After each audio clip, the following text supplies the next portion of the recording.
Pria ini sungguh sangat beruntung. Kebetulan dia memburu. Tapi tidak sengaja dia menembak ke ladang minyak mentah. Aduh, inilah sumber untuk mencari uang. Ternyata, tidak lama kemudian, PT Minyak Mentah segera mencari dia. Mereka mau membeli seluruh tanah yang punya pria ini dengan harga $1 miliar. Tentu saja, keluarga pria ini sudah menjadi yang paling kaya di kawasan ini. Ada rumah dan ada mobil. Lagi ada tempat parkir di luar. Dan kamar kecil yang pribadi juga ada. Kali ini jika bisa menemukan sebuah ladang minyak mentah lagi, makanya mereka akan mendapatkan banyak uang lagi. Lalu keluarga ini memutuskan untuk memindahkan rumah mereka ke kota karena mereka mau menikmati hidup ini. Tapi nenek tidak mau. Jika kalian mau aku tinggalkan kursi, makanya harus bertanya pistol ini dulu. Pria ini juga seorang yang berbakti kepada ibunya. Pria tahu bahwa ibunya tidak mau meninggalkan tanah ini. Kemudian, lepaskan aku. Kali ini mereka sudah bisa pergi ke kota. Tapi hanya di tengah perjalanan. Nenek, hati-hati ya, kepala nenek. Sesudah bisa membawa nenek ke mobil, mereka terus pergi ke kota. Betul orang kota, bahkan cara salaman juga beda banget. Dan tentu saja, keluarga ini tidak mau kalah. Mereka lagi bilang jalan di kota luas sekali. Mereka duduk di mobil mereka dengan senang. Melewati banyak mobil yang mewah. Keluarga ini juga beradaptasi dengan gaya kota. Mereka bersalam sama yang lain secara bersemangat. Tapi karena marah si pria ini langsung mengeluarkan pistolnya. Tapi keluarga ini berpikir si pria mau bandingkan pistol. Jadi mereka juga mengeluarkan pistol untuk bandingkan sama si pria itu. Lalu si pria menyerah. Dia pergi segera. Dengan cepat, keluarga ini sudah tiba. Villa Beverly. Dindingnya berwarna merah muda. Sangat cocok dengan kesukaan mereka. Si asisten lewat dan menyadari mereka. Si asisten berpikir bahwa mereka adalah kelompok pencuri yang sedang memasuki villa ini. Makanya dia menelpon polisi. Lalu si asisten mendekati keluarga ini untuk memperpanjang waktu. Dengan cepat, polisi sudah datang. Yang ada di dalam silakan mendengar. Kalian sudah dikelilingi. Sebaiknya jangan melepaskan Sandra ya. Sebaiknya jangan melepaskan Sandra ya. Berdasarkan kalian, gaji aku baru bisa ditingkatkan nih. Polisi berbicara sambil melemparkan bom. Si gadis ini berpikir mereka hanya sedang bermain game. Jadi dia memakai kaki dan menendang bom keluar. Kelompok polisi dikelilingi oleh asap di luar. Dengan begitu, keluarga mereka ditangkap ke kantor polisi.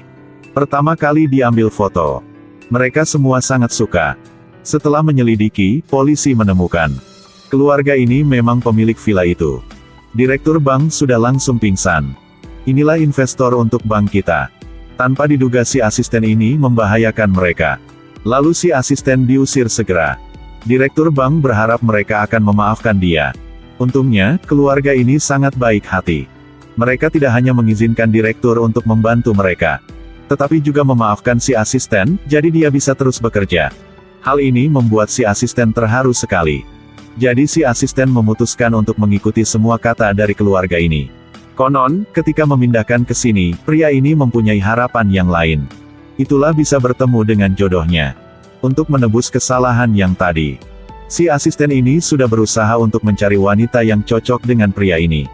Pria mau mencari wanita yang berpendidikan. Dan harus bersimpati. Yang paling bagus itulah harus membantu anak perempuan dia menjadi lebih baik. Si anak ini merasa tidak senang setelah mendengar hal itu. Lalu si anak bilang dia sangat baik. Kemudian, si anak membuka pintu dan langsung meludah di luar. Sudah sampai waktu makan. Keluarga ini makan di meja bermain biliar. Dan mereka memakai tongkat biliar untuk mengambil makanan. Lalu mereka memakai lubang di meja itu sebagai tempat sampah. Seperti ini. Sebenarnya mereka terlalu tidak biasa. Jika tidak, bagaimana mereka bisa menjadi orang yang kaya?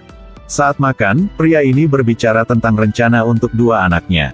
Yang pertama, itulah mencari pekerjaan yang bagus untuk si laki-laki ini. Itu hal yang sangat penting. Direktur bank bilang hal ini mudah saja. Kamu mau lowongan kerja apa? Lalu si laki-laki ini bilang dia mau menjadi presiden. Pria ini langsung mendidik anaknya. Kamu harus rendah hati. Wakil presiden sudah cukup. Direktur bank setuju dengan enggan. Rencana yang kedua. Itulah mencari sekolah untuk anak perempuan. Tapi harus mencari seorang yang mengajarkan anak. Tentang sikap dulu, kata direktur bank. Si anak ini merasa sangat tidak senang. Dia langsung pergi keluar. Kemudian pria ini juga ikut keluar untuk menghibur anaknya. Sekarang kita sudah masuk ke kelas atas dalam masyarakat. Tidak bisa seperti waktu dulu, kamu sendiri bisa mengalahkan seekor beruang. Seorang perempuan harus halus dan lembut. Setidaknya harus menjadi segadis yang kuat dan berpendidikan loh. Setelah berpikir, anak ini merasa hal itu masuk akal. Hari besok, sudah ada seorang guru datang. Katanya sudah mengajar selama 30 tahun. Dan sudah berhasil membuat gadis yang kekerasan menjadi yang halus. Jadi tidak perlu mencari lagi. Silakan masuk. Keluarga ini menyambut si guru dengan senang hati. Ternyata si guru ini adalah pacar pegawai bank. Kalian berdua hanya karena uang dia saja. Secara cepat, kelas sikap dimulai. Sebuah buku diletakkan di kepada. Tapi tidak tahu kenapa. Binatang ini melatih bersama anak perempuan ini. Apa maksud ini? Untuk menjaga sumber uang ini. Direktur bank sudah menyuruh anaknya mendekati anak perempuan ini. Suatu hari, anak direktur menjemput anak perempuan ke sekolah. Baru saja melihat gadis ini, laki-laki ini sudah sangat terkejut. Bagaimana bisa begitu cantik? Tentu saja, baru masuk ke sekolah. Sudah banyak laki-laki yang lain mendekati gadis ini. Tapi gadis ini juga tidak sederhana. Dia bisa mengalahkan kelompok gulat. Karena masa lalu gadis ini sudah pernah mengalahkan seekor beruang. Iya, itu benar. Kali ini apa yang tadi dia belajar di kelas sikap sudah kehilangan. Si anak laki-laki juga sudah bisa bermain bowling.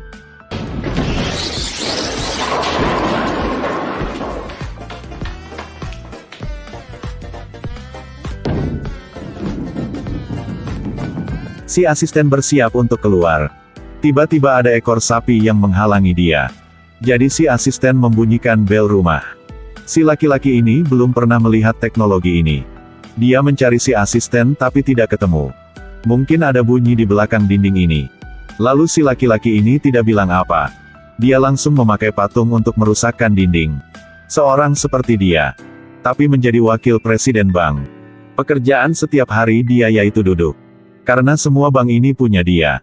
Si asisten bertanya si laki-laki tentang hobi ayahnya. Suka mendengar musik apa? Untuk mencari orang yang cocok. Tapi si asisten tidak tahu bahwa semua hal di bank ini sudah direkam oleh seorang pegawai di sini. Hari berikutnya, si guru yang palsu ini menerima kabar dari si pegawai bank. Lalu si guru membuka selagu yang pemilik rumah suka. Si pemilik rumah pergi ke tempat si guru segera. Lalu mereka berdua berdansa. Si guru mengambil kesempatan ini. Langsung berkata cinta kepada si pemilik. Si pemilik merasa agak cepat. Nanti kita bahas ya, katanya. Si anak laki-laki dia sangat peduli tentang cerita cinta ayah dia. Bahkan dia mengumumkan kabar ini di televisi. Kabar ini baru saja diumumkan. Sudah ada banyak wanita yang cantik di seluruh dunia mendaftar. Bagaimana kalau bos yang kaya mencari istrinya? Banyak wanita yang cantik datang. Dengan semua pekerjaan. Semua warna kulit. Dan umur. Bahkan ada 2 pria juga datang. Di luar ramai sekali orang yang sedang antri. Si direktur juga tidak tahu harus bagaimana. Dia tidak hanya membantu mereka menghitung peserta. Tetapi juga harus membayar biaya parkir. Bagaimana sekarang? Karena keluarga pemilik rumah kaya sekali. Jadi si direktur harus bertahan saja.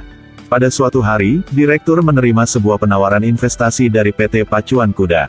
Si anak laki-laki berpikir wanita ini adalah calon istri dari ayahnya. Dan wanita ini sangat halus. Jadi anak laki-laki tidak bilang apapun, dia langsung mengantar wanita ini ke villa. Wanita ini berpikir bahwa pemilik rumah adalah investor. Jadi wanita memuji pemilik rumah, dia bilang pemilik rumah adalah pria yang hebat. Seperti kuda pacuan di tempat dia. Pemilik rumah agak bingung. Begitu banyak jenis kuda? Tentu saja, kata wanita. Lebih banyak lebih bagus. Lalu wanita membuka foto dan menunjukkan ke pemilik. Segera pemilik bilang, dirinya tidak bisa dalam hubungan yang begitu rumit. Mereka berdua saling tidak memahami satu sama lain. Tiba-tiba suasana sangat tidak nyaman. Pada saat itu, si nenek bermotor ke dalam rumah. Tidak lama kemudian, hari ulang tahun si pemilik rumah sudah sampai. Si guru juga mulai pertunjukan dia. Si guru kasih tahu si anak perempuan bahwa dia dan ayah anak saling jatuh cinta. Di sisi yang lain, si guru bilang anak perempuan sangat suka dia. Bahkan menganggap dia sebagai ibu. Pemilik berpikir sebentar. Dia mau mendengar pikiran anak perempuannya. Si anak perempuan bilang, asal ayah suka. Makanya dia juga senang. Dengan begitu, mereka berdua sudah jatuh ke dalam perangkap si guru. Pemilik langsung mengumumkan di atas panggung, bahwa dia akan menikah dengan si guru. Semua orang bertepuk tangan. Hanya nenek merasa agak aneh. Betul sekali. Nenek sudah menemukan rencana mereka. Dan nenek mau mencela mereka. Lalu mereka sudah menculik nenek. Mereka berencana, setelah menikah dengan pemilik, mereka akan merebut semua aset dia. Yang tugas yang pertama itulah nenek ini. Mereka pergi ke rumah sakit jiwa. Lalu bilang dengan kepala rumah sakit bahwa nenek sakit jiwa. Jadi mau menggigit orang. Si kepala merasa hal itu betul. Jadi dia menggunakan nenek sebagai sumber percobaan. Untuk metode yang baru. Tapi metode ini agak aneh. Si asisten merasa hal yang tidak biasa. Jadi dia mulai menyelidiki si guru. Hasilnya, si guru sudah pernah di dalam penjara. Karena menipu orang yang kaya menikah dengan dia. Pada hari pernikahan, si pemilik sudah menyiapkan pesawat untuk menjemput orang di kampungnya. Karena ini pertama kali naik pesawat jadi mereka gelisah sekali. Semua membawa pistol. Pemilik juga mengundang Pak RT sebagai orang kepala pernikahan. Saat membaca kata-kata janji, Pak RT agak gugup. Si guru mau Pak RT membaca dengan cepat. Pak RT membaca bahwa pesawat mendarat dengan aman. Lalu Pak RT baru membaca kata-kata janji. Sedangkan si pria ini, dia sedang bersiap untuk melakukan hal yang penting. Itulah tekan untuk memindahkan semua aset. Tepat waktu ini, si asisten dan nenek datang. Semua orang ketakutan, suasana kacau sekali. Kemudian, si asisten menembak menghancurkan laptop penipu itu. Dan mengumumkan rencana mereka. Lalu mereka berdua ditangkap. Pernikahan segera dibatalkan. Setelah tahu semuanya, pemilik masih biasa. Setelah memindahkan ke kota, pemilik tidak bisa bertemu dengan teman dan tetangga dia lagi. Jadi hari ini sebagai kesempatan untuk berkumpul. Tidak bisa karena mempunyai uang. Makanya melupakan orang yang akrab. Dan belum tentu bahwa karena kamu punya uang jadi orang-orang di samping kamu akan memang baik sama kamu. Orang yang jujur dengan kamu pasti tidak akan karena kamu miskin atau kaya lalu menjauhi kamu. Inilah aset yang paling berharga di kehidupan. Film ini berakhir di sini, terima kasih sudah menontonnya.